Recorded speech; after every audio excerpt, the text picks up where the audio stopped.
하나님의 큰 은혜가 여러분과 함께 하기를 바랍니다. 저는 우리 조국 대한민국이 하나님의 복을 받아 잘 되기를 바랍니다. 하나님께서 복을 주셔서 지금 세계 경제 10대 강국 가운데 하나라고 말합니다. 우리 민족이 이렇게 큰 그리고 강한 힘을 가져본 적이 세계사 속에는 아마 처음 있는 일일 것입니다. 이런 일들이 무엇으로 가능했겠는가? 역사가들은 다양한 이야기를 말할 것이고 사회학자들은 자신들의 주장들을 말하게 되겠습니다만 성경을 통해서 또 우리 민족의 역사를 보게 되면 하나님의 은혜라는 말로밖에 설명할 수 없습니다. 일제강점기를 보낸 나라입니다. 그리고 가장 치열한 전투 가운데 하나인 6.25 사변, 한국전쟁을 치르게 됐던 나라이기도 합니다. 폐허의 잿더미 속에서 이렇게 큰 발전을 이루게 된 것, 우리의 노력, 우리의 수고, 우리의 희생일 수도 있겠지만 희생한다고 다 되는 것이 아니고 노력한다고 다 되는 것이 아니고 또 그 모든 것이 우리가 탁월해서 되는 것도 아님을 압니다. 우리의 역사, 반만년이라고 말하는 역사, 동일하게 살아왔지만 이런 기적을 본 적이 없기 때문입니다. 그뿐만 아니라 세계 어느 역사 속에서도 부지런하고 수고하고 노력했다고 성공했던 것을 찾기는 어렵습니다. 그 모든 것이 이루어짐의 이면에 하나님의 은혜가 있다, 그렇게 말하지 않을 수 없습니다. 우리는 얼마 전에 제헌절이라는 절기를 지났습니다. 지난 주일이었습니다. 이 제헌절, 한국의 헌법이 처음으로 만들어지게 됐음을 기억하는 날입니다. 우리 헌법은, 우리의 제헌국회는 어떻게 시작이 됐습니까? 잘 기억하고 있지 못하겠지만 우리 국회의 의사로 제헌국회의 제일 처음을 보면 이런 기록이 있습니다. 하나님께 기도하고 시작합시다. 그리고 국회의원 가운데 가장 연장자였던 목사님이 계셨는데 그 목사님의 기도로 제헌국회를 시작했습니다. 이렇게 기도로 시작된 나라가 대한민국입니다.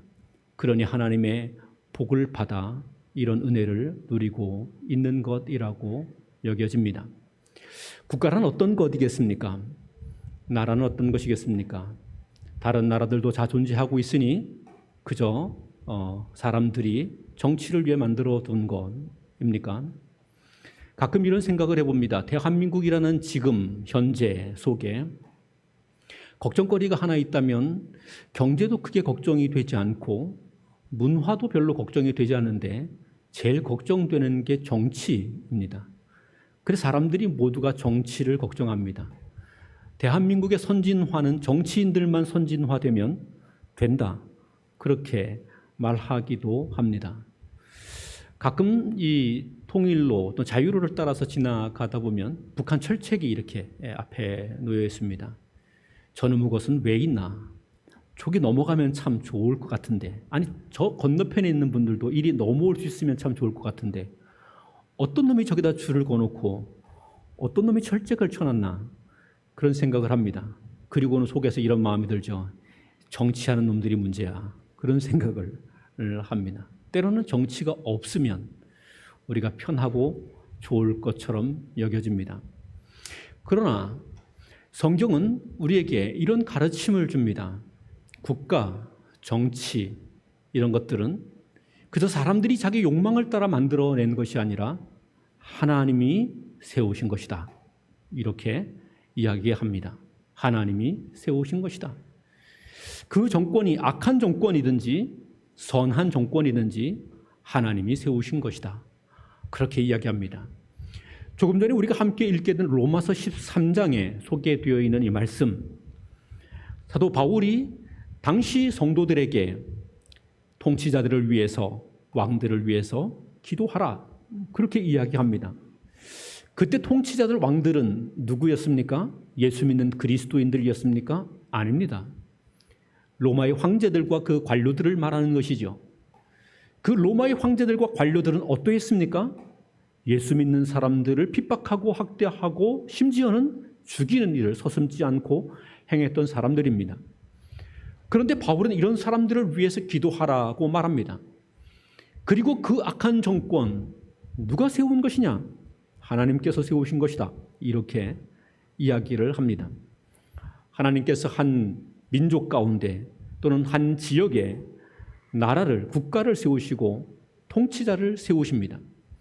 하나님의 뜻이 있기 때문에 그렇습니다. 웨스트민스터 신앙 고백서에서는 국가 또는 공직자들을 세움이 하나님께로부터 말미암는다는 사실을 분명히 우리에게 이야기합니다. 하나님이 국가를 세우셨다는 겁니다. 하나님께서 공직자들을 세우셨다 하는 것입니다. 종교개혁 시대에 제세례파라는 사람들이 있었습니다. 이 사람들은 세상에 살아가는 이 일반의 삶을 죄악된 것이라고 보았습니다. 오로지 교회에서 경건하게 신앙생활하는 것, 이것만을 선한 것으로 보았습니다. 그렇게 되다 보니 이 사람들이 이렇게 이야기합니다. 국가라고 하는 것은 죄악이다. 국가는 인간의 탐욕이 만들어낸 것이다. 국가의 통치자들은 그들이 하나님의 권리를 찬탈해서 그것을 자기의 것으로 빼앗아 함부로 행세하는 사람들이며 악의 중심축이다. 그런 식으로 여기게 된 것입니다. 그렇게 되다 보니 제세례파 사람들은 어떻게 이해했는가 하면 국가는 우리가 피해야 되는 존재라고 얘기했습니다. 경건하게 살아가는 그리스도인이라고 하면 국가에 관여하게 되거나 국가와 관련을 맺어서는 안 된다. 심지어는 국가의 공직자가 되거나 관료가 되어서도 안 된다. 국가와의 모든 관계를 끊고 교회를 통한 거룩한 삶을 살아야 된다. 이런 주장을 하게 됐습니다. 그러나 루터나 칼빈과 같은 분은 이런 주장이 성경의 원리에 맞지 않는다는 것을 알았습니다. 그리고 칼빈은 말합니다. 국가와 공직자들을 존중해야 된다는 것입니다. 오늘 본문 로마서 13장에서 말하고 있는 것처럼 왕들과 통치자들에 대하여 마땅히 존중해야 할 것을 이야기합니다. 우리 조국 대한민국은 하나님의 은혜로 아름다운 시대를 살아가고 있습니다. 풍요롭고 복된 시대를 살아가고 있습니다. 우리는 이 시대를 살아가면서 먼저는 하나님께서 우리에게 이런 복을 주신 것에 대하여 감사드릴 수 있어야 합니다. 그리고 우리 나라 조국 대한민국을 위해서 이 분단된 한반도 땅에 우리 민족을 위해서 이 땅의 통일을 위해서 이 땅에 하나님의 은혜가 임하게 되기를 위해서 이 땅의 국가를 통하여서 공적 질서가 확립될 수 있기를 위해서 정의가 구현될 수 있기 위해서 기도해야 할 것이고 협력할 수 있어야 할 것입니다. 이것이 우리 그리스도인들이 마땅히 행해야 할 일입니다. 웨스트민스터 신앙 고백서에서는 국가의 존재의 이유를 설명하면서 하나님께서 그를 세우셨다고 이야기하고 왜 하나님께서 국가를 세우셨는가 그것을 통해서 하나님의 영광을 드러내기 위함이다. 하나님의 통치를 나타내기 위함이다는 이야기를 말합니다. 그리고 또 한편으로 이야기하는데 이런 이야기를 말합니다. 공공의 질서, 공공의 선을 이루어가게 되기 위함이라고 말합니다. 그러니 마땅히 이 국가를 또 공직자들을 존중할 수 있어야 됨에 대하여 강조합니다. 제세례파의 사람들과는 다르게 그리스도인들은 이 공직자들을 존중하고 국가를 존중하는 것뿐만 아니라 국가의 발전을 위해서 공직자로 참여하며 그 일에 함께 협력할 수도 있어야 된다고 하는 사실을 말합니다. 그리스도인들이 공직자가 되는 것, 그것은 성경에 합당한 일이며 또 그 일을 감당함으로 국가를 통해서 이루고자 하시는 하나님의 뜻을 이루어낼 수 있어야 된다는 사실입니다. 그리고 그리스도인들이 공직자가 되었을 때 그들은 어떠해야 하는가에 대하여서 설명하는데 크게 세 가지의 내용을 설명합니다. 첫 번째는 경건입니다. 그리스도인들이 공직자가 돼서 국가를 섬기게 된다면 국가를 섬기게 될 때 그리스도인들은 경건해야 된다 하는 말입니다. 어떤 경우에도 그리스도인들은 경건을 잃지 말아야 한다는 것이죠. 하나님을 경외하며 하나님을 믿으며 살아가는 사람으로서 하나님 앞에 그 신앙이 왜곡되거나 변질되지 않도록 신앙을 지키는 일들을 해야 한다는 사실입니다. 한 나라의 통치자가 된다는 것, 국가의 공직자가 된다는 것은 일종의 권력을 갖는 일이 됩니다. 우리가 잘 압니다. 권력이 있는 곳마다 부패가 쌓입니다. 권력이 있는 곳마다 죄가 쌓입니다. 권력이 있는 곳마다 온갖 유혹과 욕심들이 거기에 가득하게 되어 있습니다. 그 권력을 향한 온갖 암투들 또한 거기에 존재합니다. 그러나 이런 가운데서 그리스도인은 어떠해야 한다는 것입니까?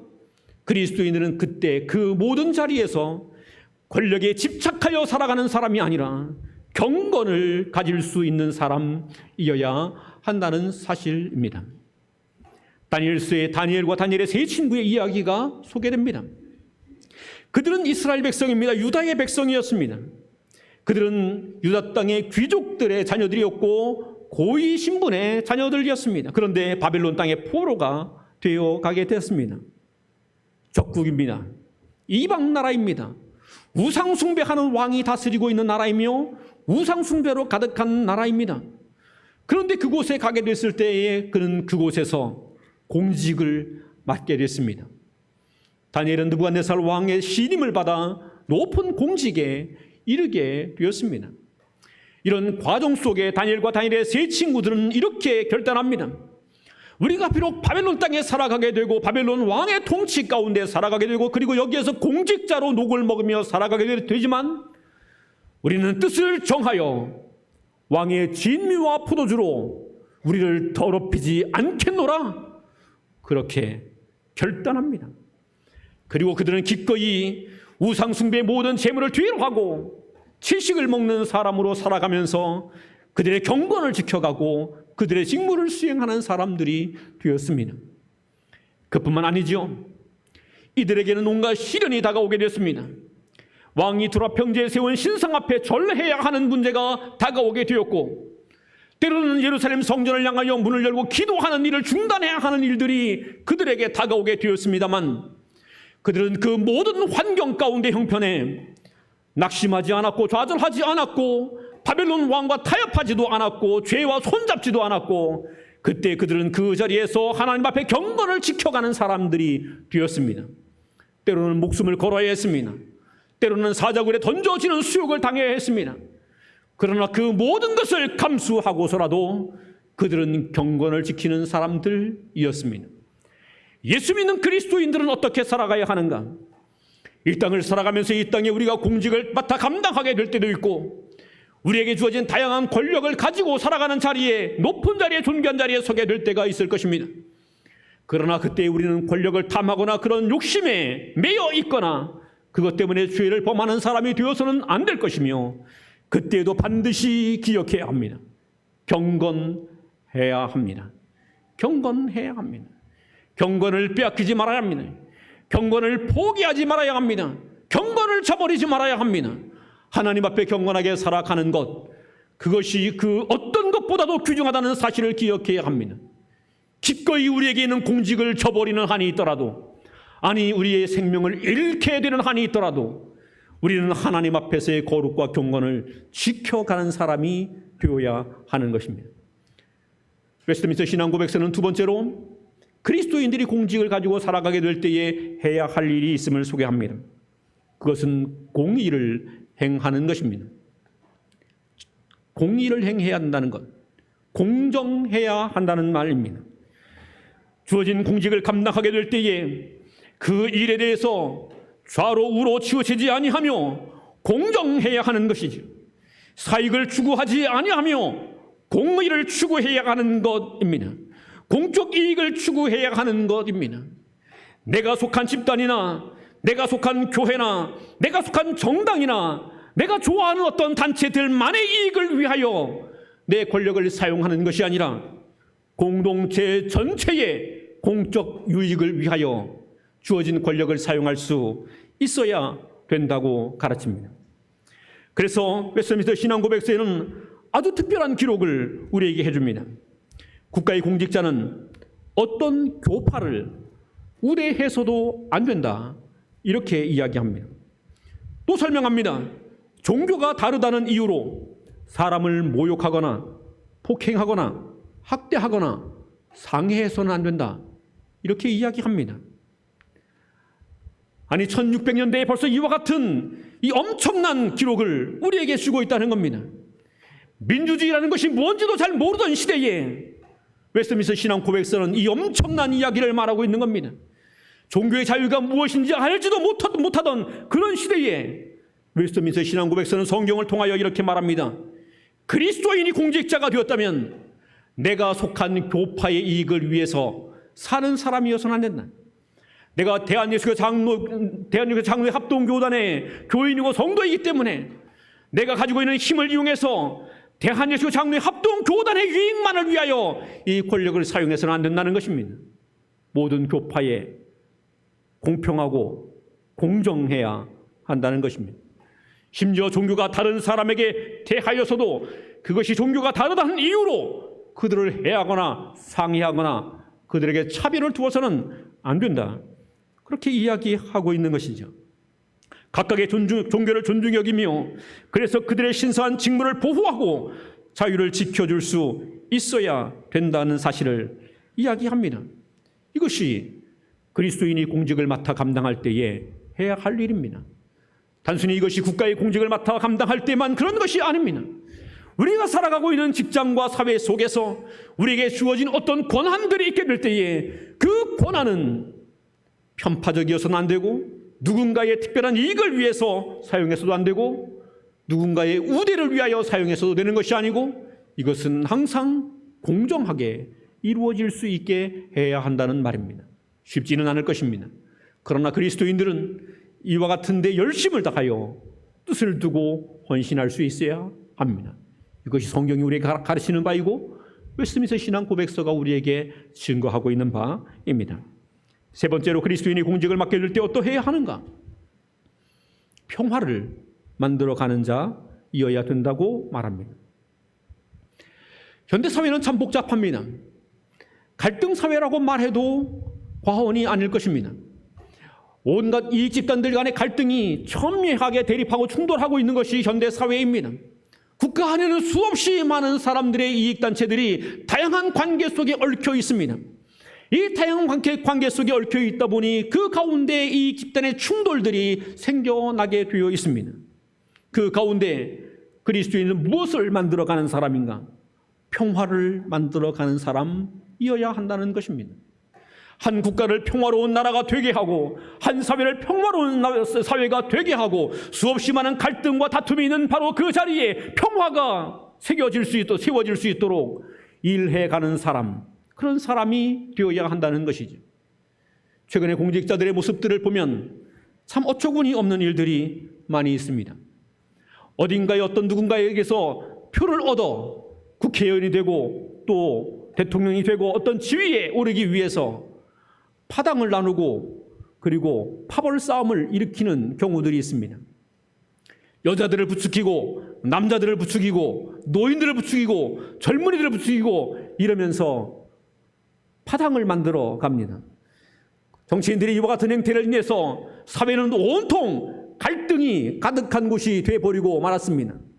한 집안에서도 부모와 자녀 간에 정치 얘기만 하면 서로 얼굴이 시뻘개져서 왼수가 되어버리는 것이 오늘의 이 시대입니다. 왜 이렇게 만들었습니까? 평화를 만들어야 할 사람들이 파벌을 조성하며 갈등을 만들어 자기의 이익을 취하였기 때문일 것입니다. 그런데 그리스도인 공직자들을 어떠해야 한다고 가르칩니까? 가는 곳에 평화를 만들어야 된다는 겁니다. 노인과 소년 사이에, 젊은이들 사이에 그 갈등이 있는 곳에 평화를 만들어야 하고 남자와 여자 사이에 갈등이 있는 거기에 평화를 만들어야 하고 호남과 영남 사이에 갈등이 있는 거기에 평화를 만들어 가야 하고 그래서 온전한 평화를 추구하는 사람이 될 수 있어야 한다는 겁니다.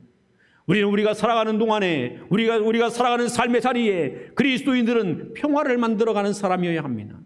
성 프란시스의 기도처럼 주여 나를 평화의 도구로 써주시옵소서 하나님 앞에 간구하며 하나님의 지혜를 구하여 우리의 살아가는 자리에 우리는 평화를 만들어야 합니다. 갈등을 종식시키고 그 가운데 평화가 자리할 수 있게 해야 합니다. 웨스트민스터 신앙 고백서가 이처럼 우리에게 평화에 대한 이야기를 말하고 있으니 그러면 전쟁은 하지 말아야 된다는 말이구나 라고 생각할 수 있습니다. 그런데 이 웨스트민스터 신앙 고백서는 이런 이야기를 말합니다. 우리가 평화를 지켜감에 있어서 부득이 정당한 정의로운 싸움을 해야 하게 될 때가 있다는 겁니다. 부득이 싸움을 해야 될 때가 있다는 거예요. 평화를 지켜가기 위해서 부득이 싸워야 될 때가 있다는 거예요. 그때에 우리의 싸움은 합법적인 싸움이 되게 해야 한다. 그때에 싸울 때에 그 싸움이 범죄가 되거나 증오가 되거나 미움이 되는 것이 아니라 그 싸움에서도 우리의 싸움은 합법적인 것이 되게 해야 하고, 그래서 우리는 평화를 지켜갈 수 있는 그런 사람들이 되어야 한다. 그렇게 이야기합니다. 우리 그리스도인들이 그렇게 살아야 되는 겁니다. 공직을 맡아 우리가 살아가는 자리에서 국가를 지켜야 하는 귀한 일들을 감당하게 될 때에 우리는 국가의 안전과 평화를 지키는 일을 위해 헌신하고 힘써야 할 것이고, 우리가 살아가는 가정과 우리의 공동체 가운데 우리는 우리의 평화를 지켜가는 일을 위해 힘쓰고 애쓸 수 있어야 하고 기꺼이 헌신을 드릴 수 있어야 합니다. 이것이 그리스도인들의 삶이라고 소개하고 있는 것이죠. 그렇습니다. 신앙 고백서는 이처럼 우리에게 국가에 대한 이야기를 말합니다. 국가는 하나님께서 세우신 귀한 것이다. 그러니 그 국가가 바르게 될 수 있어야 하고, 그리고 그리스도인들은 그 국가가 바르게 되는 일을 위해 기꺼이 경건한 사람으로, 기꺼이 공의로운 사람으로, 기꺼이 평화를 수립하는 사람으로 섬기고 헌신할 수 있어야 된다고 하는 사실을 이야기합니다. 그리고 국가와 교회와의 특별한 관계에 대하여서 이어서 설명합니다. 우리는 지난 한 2년 어간을 지나면서 국가가 교회에 대하여 특별한 다양한 조치들을 취하는 것을 보아왔습니다. 국가가 예배에 대하여 예배를 이렇게 드려라, 그렇지 않으면 불법이라고 처벌하겠다고 말하는 이야기들도 들어왔습니다. 심지어는 공무원을 교회에 보내서 예배를 감독하게 하는 그런 일도 보았습니다. 때로는 경찰을 보내서 예배 드리는 자리가 어떠해야 한다고 이야기하는 이야기도 들었습니다. 그리고 어떤 목사님들, 어떤 교인들은 또 고발이 돼서 그래서 경찰서에 불려 갔다 오게 되는 일들도 보았습니다. 국가는 교회에 대해서 어떠해야 하는가? 하나님이 세우신 기관으로서의 국가는 무엇을 해야 하는 것인가? 교회에 어떠해야 하는 것인가? 우리는 거기에 대하여 정확하게 알아야 합니다. 어떤 분은 이렇게 이야기합니다. 교회가 국가보다 더 높은 자리에 있다. 그렇게 말합니다. 교회는 영적인 공동체이고 하나님의 나라의 권세를 부여받은 곳이기 때문에 국가보다 더 높은 곳에 있다. 그렇게 이야기합니다. 또 어떤 분은 그와 반대로 이야기합니다. 아니다. 한 나라의 국가가 존재하고 교회는 그 속에 그 아래에 있는 것이므로 하나님께서 국가를 세우셨고 그 아래 교회를 세우셨으니까 국가가 교회보다 더 높다. 그렇게 말하는 분이 있습니다. 앞에 설명했던 부분은 과거 로마 가톨릭이 그와 같이 주장했던 것입니다. 그래서 교황이 황제를 폐위시키기도 하고 황제를 폐위시키게 되면 그를 죽음으로 내몰게 되기도 했던 것입니다. 교회가 국가보다 더 높은 지위에 있게 된 것입니다. 반대로 국가가 교회보다 더 높은 지위에 있다고 말하는 데가 있습니다. 독일의 에라스티안이라고 하는 그런 분들이 그와 같은 이야기를 말합니다. 영국 국교회가 그와 같은 입장을 취하고 있습니다. 그리고 소련과 공산권과 같은 북한과 같은 그런 곳에서 그런 주장을 합니다. 그러나 양자 모두가 성경의 주장은 아닙니다.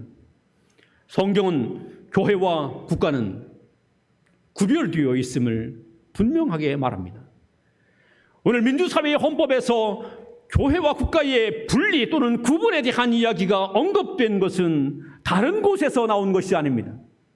이것이 기독교 신앙을 토대로 하여서 영국의 이 웨스트민스터 신앙 고백서가 영향을 미치게 됐던 그 미국 사회가 주도를 이루게 돼서 이와 같은 제도의 기반을 마련하게 된 것이고, 이것이 토대가 돼서 전 세계 민주국가 안에 이와 같은 헌법이 만들어지게 된 것입니다. 교회와 국가는 구분되어 있는 것입니다. 국가는 세상의 질서를 통하여 하나님의 정의를 세워가고, 교회는 하나님의 거룩한 말씀을 통하여서 세상 가운데 영적 질서를 세워가는 그런 역할로 둘이 구분되어 있습니다. 국가에는 칼의 권세가 주어져 있으므로 그 칼의 권세를 통하여 교회를 향하여 온갖 다가오게 되는 무력과 힘에 대하여 보호하고 지켜주는 그런 역할들을 합니다. 반면에 교회는 국가의 정신적, 영적인 힘을 불어넣어 그 교회의 영적 안전망을 마련하여 주는 것입니다. 그래서 교회와 국가는 상호 협력하고 보완하는 관계에 있다고 하는 사실입니다. 그래서 웨스트민스터 신앙 고백서는 국가의 기능에 대하여 설명하면서 이런 이야기를 말합니다. 모든 교직자들이 폭력과 위험 없이 자유롭게 신성한 기능을 할 수 있도록 돌보아 주어야 된다. 그렇게 말했습니다. 국가는 어떤 역할을 해야 하는가 하면 모든 교직자들이 폭력과 위험 없이 신성한 기능을 감당하도록 하나님의 교회를 섬겨가며 종교의 자유를 충분히 누릴 수 있게 하고 하나님 앞에 예배하며 하나님 말씀으로 훈련하며 하나님을 섬기는 그 모든 일에 대하여 안전하게 그 일을 감당할 수 있도록 지키고 보호하는 역할들을 하는 것이 국가의 교회에 대한 사명이고 직무이다. 그렇게 설명합니다. 웨스트민스터 신앙 고백서는 그 부분에 대하여 더 분명하게 가르치는 것이 있습니다. 국가와 국가의 공직자들은 교회의 아버지 같은 보호자다. 이렇게 표현합니다. 교회의 아버지 같은 보호자이다. 아버지는 어떤 존재입니까? 한 가정에 도둑놈이 들어오면 제일 먼저 도망가야 되는 사람이 아버지입니까? 아닙니다.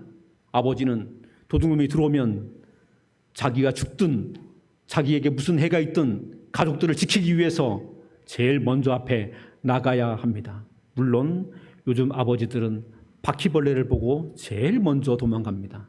아내 보고 잡으라고 그런다고 합니다. 아버지 같은 역할을 하는 것입니다. 아버지는 어떤 존재입니까? 아버지는 뜨거운 여름 가족들을 먹여 살리기 위해 밭으로 들러나가 수고의 땀을 흘려야 하는 그런 존재들입니다. 그리고 가족을 부양하고 돌보고 가족의 안전을 지켜주는 그런 역할을 하는 자입니다. 웨스트민스터 신앙 고백서는 이와 같은 아버지의 그림을 가지고 국가에 대한 설명을 합니다.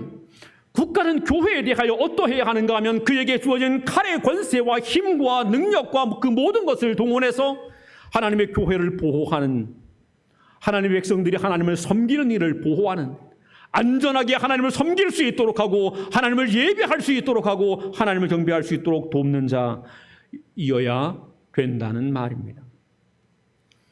지난 몇 년간 우리는 국가의 그런 기능을 잘 보지 못했습니다. 반면에 국가가 교회에 대해서 여러 가지 강제하는 것을 보았습니다. 놀랍게도 웨스트민스터 신앙 고백서에서는 이런 이야기를 기록합니다. 국가의 공직자는 교회의 고유한 직무에 관여하거나 명령하거나 금지해서는 안 된다.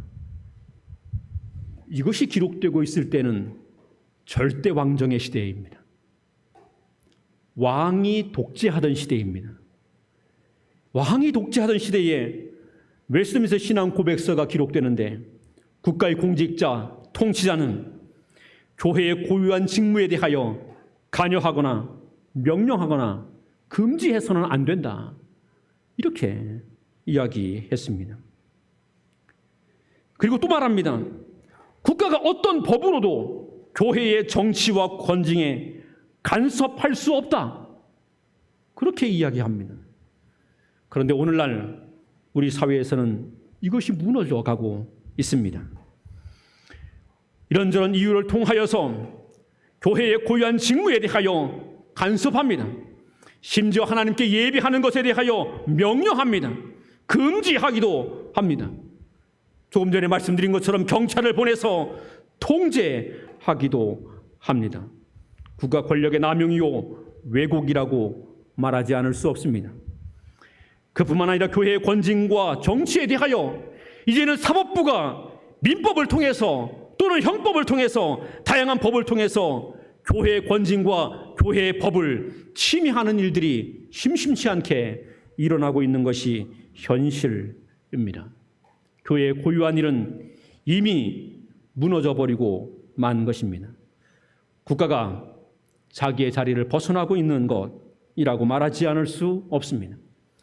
우리는 우리 조국 대한민국이 하나님의 복을 받는 은혜롭고 복된 나라가 될 수 있게 하기 위해서 무엇이 필요한가? 국가가 자기 본연의 사명을 감당할 수 있게 해야 합니다. 민주주의 국가에서 우리 그리스도인들은 기꺼이 이런 일을 할 수 있습니다. 예전의 왕정시대에는 왕이 마음대로 하는 것이니 우리가 아무리 큰 소리 외쳐본들 의미가 없는 일이지만 민주국가에서는 가능합니다. 그리스도인들이 하나님의 말씀과 복음의 진리를 가지고 하나님 말씀에서 왜곡되거나 하나님의 교회의 권세를 함부로 침해하고 있는 정치 권력들에 대하여 단호하게 투표로 거부할 수 있어야 된다는 말입니다. 그것을 거절하지 아니하고 그것에 함께 동참하는 일이 있다고 한다면, 그것을 용인하는 일이 있다고 한다면 스스로 하나님의 교회를 무너뜨리는 죄를 범하는 것이라고 말하지 않을 수가 없을 것입니다. 저는 하나님의 말씀을 통해서 공직자들을 존중해야 된다고 믿습니다. 오늘 본문 로마서 13장에서는 왕과 통치자들을 위하여 기도하라, 그들을 위하여서 기도하라고 말하면서 그냥 기도만 하라고 이야기하는 것이 아닙니다. 그들을 위하여 기도하라고 말하고 그들을 존중하라, 그들에게 복종하라, 순종하라, 그렇게 이야기합니다. 그들을 존중해야 한다는 것이지요. 웨스트민스터 신앙 고백서도 동일하게 그런 가르침을 합니다. 하나님의 백성은, 교회와 성도들은 국가의 공직자들을 위하여 기도하고 존중하며 세금을 납부해야 하고 양심을 따라 합법적인 명령 앞에 순종할 수 있어야 된다고 말합니다. 순종해야 된다고 하는 사실을 가르치고 있는 것입니다. 그들의 권위를 전혀 조금도 외면해서는 안 된다고 말하는 겁니다. 로마 교회 시대에, 중세 교회 시대에 교황이 파문을 통하여 공직자들의 통치권과 생명을 박탈했던 것에 대해서 단호하게 비판하면서 그래서는 안 된다고 그렇게 이야기합니다. 그러나 이 웨스트민스터 신앙 고백서가 우리에게 주고 있는 또 다른 중요한 교훈이 있습니다.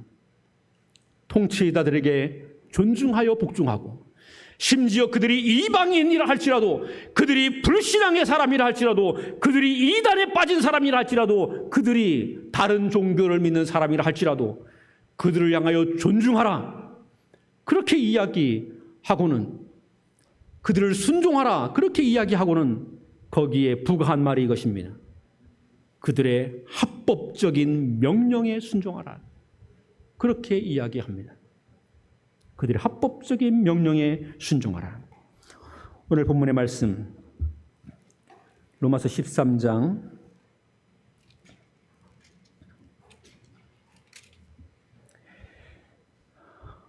5절입니다. 같이 한번 보겠습니다. 로마서 13장 5절 같이 읽습니다. 시작. 그러므로 복종하지 아니할 수 없으니 진노 때문에 할 것이 아니라 양심을 따라 할 것이니라. 이 본문에 있는 이야기는 이런 이야기입니다. 왕이 진노하게 되면 겁을 먹게 되고 복종하게 된다는 거죠. 그들에게 권세가 있기 때문에 마지못해 복종하는 사람이어서는 안 된다는 겁니다. 마지못해 복종하는 사람이어서는 안 된다. 양심을 따라 복종하라, 그렇게 말했습니다. 이 양심을 따라 복종하라는 이야기는 하나님의 말씀을 따라, 하나님의 말씀이 그들에게 주어진 선한 역할, 그들이 그 직무를 감당하면 우리는 마땅히 그 직무에 복종해야 된다. 그러나 하나님의 말씀에 그들의 명령이 합당하지 않으면 우리는 양심에 따라 목숨을 걸고 거룩한 저항을 할 수 있어야 된다. 그런 말을 하는 겁니다. 거룩한 저항을 할 수 있어야 된다. 대통령이 또는 국무위원들이, 국가의 통치자들이 하나님께서 그들에게 부여하신 고유한 명령을 뛰어넘어, 하나님이 위임하신 명령을 뛰어넘어 월권되고 남용된 명령을 가지고 하나님의 말씀을 저버리게 되는 일들을 강요하고 명령하게 될 때에 우리는 그것을 양심을 따라 거절할 수 있어야 한다는 말입니다. 그것을 마땅히 거절해야 한다는 겁니다. 그것에 대하여 우리는 거룩한 저항을 할 수 있어야 한다는 사실입니다. 일제시대에 우리는 주기철 목사님이나 손양원 목사님과 같은 분들의 이야기를 듣습니다. 그분들이 순교의 제물이 됐습니다. 그들을 향하여 국가가 명령합니다. 당시의 국가가 그들을 향하여 명령합니다. 신사참배를 하라는 명령이었습니다. 신사참배를 강요하는 것이었습니다. 하나님 앞에 교회에 예배하러 오게 될 때 가장 먼저 예배 앞에 강단에 신사를 두고 그 신사 앞에 절을 하고 그리고 난 다음에 예배를 하라 하는 이야기였습니다. 예배를 하지 말라는 말은 아닙니다. 신사를 두고 신사 앞에 먼저 절을 하고 그리고 난 다음에 예배하라는 것이었습니다. 하나님의 사람인 주기철 목사님이나 손양원 목사님 같은 우리 신앙의 선배들은 그러한 말씀을 들을 때에 이렇게 말합니다. 우리가 하나님의 말씀을 떠나서 하나님의 말씀이 금지한 우상 숭배를 할 수 없는 노릇이다. 그리고 목숨을 걸고 그것을 반대했습니다. 그리고 죽었습니다. 그리고 순교의 희생이 되었습니다. 베드로 사도가 사내들인 공회에 불려갔습니다. 예수 그리스도의 이름을 가지고 여러 사람들을 고치고 그들에게 예수님의 복음을 증거하면서 수많은 사람들이 예수 앞에 돌아오게 되자 예수님을 십자가에 못 박아 죽게 했던 사내들인 공회의 대제사장과 유대인들 그리고 서기관들 바리새인들이 베드로가 눈에 가시와 같이 여겨졌던 것입니다. 사내들인 공회를 통하여서 그들에게 엄히 경고합니다. 너희가 다시는 예수의 이름으로 말하지 말아라. 예수의 이름으로 무슨 일도 하지 말아라. 그렇게 경고합니다. 사내들인 공회는 당시의 국가와 같습니다. 그런 권고를 듣게 됐을 때 베드로는 그들에게 이렇게 말합니다. 우리가 하나님의 말씀을 순종하는 것과 너희의 말을 듣는 것 중에 어느 것이 옳은가 판단하라. 그리고 그들은 나가서 복음을 전하는 사람이 됐습니다. 여기에 신앙이 있는 겁니다. 그리스도인들은 어떠해야 하는가? 국가에 존중해야 됩니다. 마땅히 존중해야 됩니다. 대통령과 유정자들을 사랑하고 존중하며 그들을 위해서 기도할 수 있어야 합니다. 나라의 발전을 위해서 기도해야 합니다. 나라가 복된 나라가 되기를 위해서 기도해야 합니다. 저 북녘이 빨리 통일돼서 남북이 함께 복된 나라가 될 수 있는 것을 위해서 어느 누구보다도 열심으로 기도하며 수고해야 합니다. 그러나 나라가 하나님 말씀을 떠나 그릇된 길을 걸어가게 될 때 그때 우리는 거룩한 저항을 할 수 있어야 합니다. 거룩한 저항을 하자 그러니까 데모를 해야 되는구나 그렇게 생각하십니다. 그런데 우리는 웨스트민스터 신앙 고백서에서 또 교훈을 받습니다.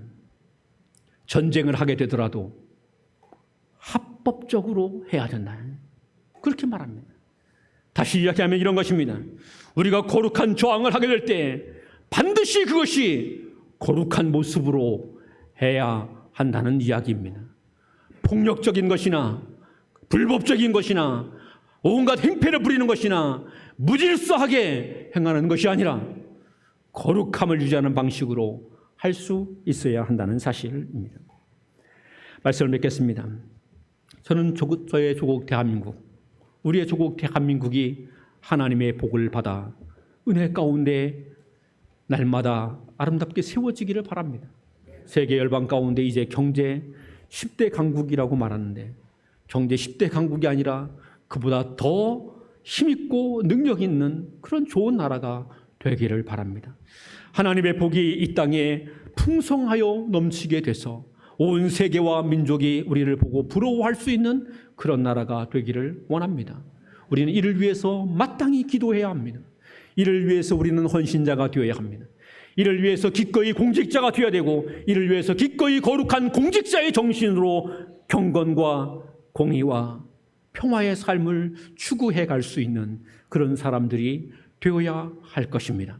그러나 중요한 것은 나라가 하나님 말씀을 떠나 그릇된 길을 걸어가게 될 때는 우리 그리스도인들이 거룩한 신앙의 양심을 따라 하나님의 말씀을 따라 거룩한 저항을 할 수 있어서 그 저항을 통해 다시 이 나라를 하나님이 기뻐하시는 복된 나라로 세워가는 일을 감당해 갈 수 있어야 할 것입니다. 저는 우리 교회와 사랑하는 성도들이 이 아름다운 이 복된 하나님 말씀을 간직하고 우리에게 주어진 이 귀한 사명들을 잘 이루어내므로 교회가 부흥하고 나라와 민족이 아름답게 세워지고 우리의 자손이 대대에 하나님의 선한 통치를 누리게 될 수 있기를 우리 주님의 이름으로 축원합니다.